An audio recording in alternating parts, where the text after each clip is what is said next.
which you say, but Leslie, you must be suicidal. This is crazy. Ladies and gentlemen, I am inspired by Hamill and Prahalad in their book Competing for the Future. You know, they were trying to understand something about Japanese companies and about how they got their performance levels. You know, and they were the ones that were taking these long-term views about what was going on. But you continue, but Leslie, you're still suicidal because you've been working with these companies, you're trying to get them to set such high, targets from year 5 back to year 1. No, I'm not suicidal, because what I've actually done is I've done a SWOT analysis in reverse. Because I've set my objectives, now what I've done is I've now, if you like, done a brand equivalent of a SWOT analysis. Because now what I'm doing is I'm through the brand, audit the brand sphere. What I'm then getting the managers inside the organisation to do is then to start to look at those forces which are going to help and those forces which are going to hinder the brand. Because, you see, I want a different type of thinking style. If I said to them, look, do a SWOT, now set objectives, I get something that's pretty good. If I do it the other way round, though, and say you won't get chastised, but first and foremost, set your objectives, now start to see what must you do differently as a result of it by doing this equivalent of a market audit to understand what really is going on. That brand sphere says to you we've got to start to do things differently. Ladies and gentlemen, again, inspired by Hamill and Prahalad, they or some other writers, document a wonderful story. And it's all to do with the way that Canon dared to launch a range of office photocopiers. And the CEO, that diagram there, set the brand objective. You're going to have this thing on the market at a price that's way, way, way below any of the competition, and in terms of the financials, you'll make very good returns on investments in a very short period of time. And the team just said it's almost impossible. And the team were told it's not impossible, off you go, think differently.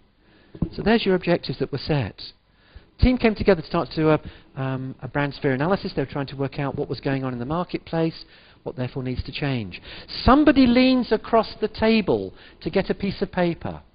As they do so, they knock over a can or a bottle, and it rolls.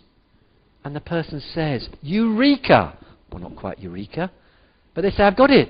I've got the idea. This is how we can do it. This is how we can start to take out costs and get these figures that have been imposed on us. Because, you see, one of the problems with photocopies at the time was the optical system would go out of alignment after so many photocopies. So you needed a big force of people to regularly be going out there, fixing and adjusting them. And as the person then said, why don't we work on the basis that the optical system is inside the cartridge? Now, when the cartridge starts to run low, the cartridge is pulled out, replacement cartridge is put in place, it's sent back, we realign the optical system, put the appropriate material into it, again so you can print, and off it goes. Can you see what's going on? Thinking differently. Thinking differently by setting objectives and then starting to understand something about the environment and the way the environment helps or hinders you, and therefore, what have you got to do differently? Well, this thinking then leads to a statement. A statement about, so therefore, what must the brand be? What must the brand promise be? In my language as an academic, but I need to use the practitioner language, the concept of brand essence. Brand essence and brand promise, they're the same. What promise must the brand make? What promise must the brand make? Again, my hypothetical design house with this lovely range of clothing that are perpetually updating. Now, their brand promises. We promise you the sheer pleasure of life. Now, you've got the brand promise. That's all very good. But now what I've got to do when I start thinking about my brand strategically is I've now got to start to put in place systems, structures that are going to deliver my brand. Now, the first thing about my systems and my structures is going to relate to the functionality. It's going to relate to the functionality.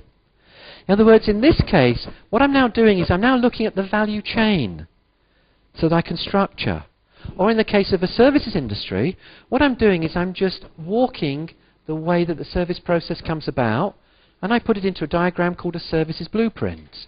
All it is a flow diagram just showing how the service comes about. Well, there's my functionality. People then start to think in terms of what we must do inside the organization to structure ourselves. But that's the F. And as we know from a brand is a cluster of functional and emotional values. So now to get my emotion, I go back to that culture. And I bring that culture now back into this internal implementation stage. Because now I start to think about the way I'm going to recruit staff. I now start thinking about the way I'm going to induct staff. I now start to think about the way that I'm going to train longer-term staff. And then finally, I then start thinking in terms of performance reward systems. Keep them focused in terms of what they're doing. So what I'm doing in this model, when it comes to the internal implementation, is then thinking about the way we design the organization functionally to deliver, the what people get, and then the how people get it. The way that feelings come about. They come about because of these interactions with people out there. And therefore it's the internal implementation. Having got that, gosh, my hope is, if it's been going well, if there's been this logic of thinking coming through, it then enables me to then start to answer more tactical questions.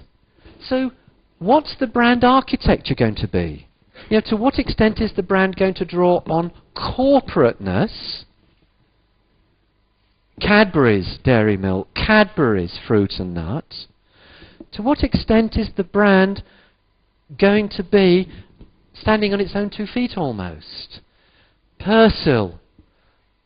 You know, the brands that have no tie, apart from the legal tie required on packaging and the like, to show the source of ownership. You know, here I start thinking about, and what communication will support it. Here I start thinking about what distribution channel would be most appropriate for it. And then what I do is I've now got my brand. I then go out there in the marketplace. And then the marketplace, what we've got to do is we've then got to evaluate. We've then got to evaluate how the brand has been doing. And when we're evaluating, what we're doing is we're really saying on the left-hand side of the flow chart, you've got all these input factors. Input factors about you want to bring about a certain type of environment. You want the brand to be recognized in terms of its purpose as making the world a better place because of.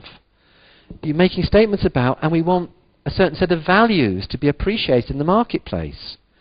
So your evaluation, the way you evaluate brand performance, is you look at the left-hand side of that flow diagram in terms of the inputs that you had there, in terms of the expectation also about the objectives from it, and then you design a monitoring system that can follow through. In other words, you're designing something that is tailored, and is tailored very well for for you and your organization. So what I've done in this first session of the part concerned now with strategic brand management is I've addressed my first point of explaining to you a model of strategic brand building. In the next sections, what we'll do is we'll then go through those blocks of that model.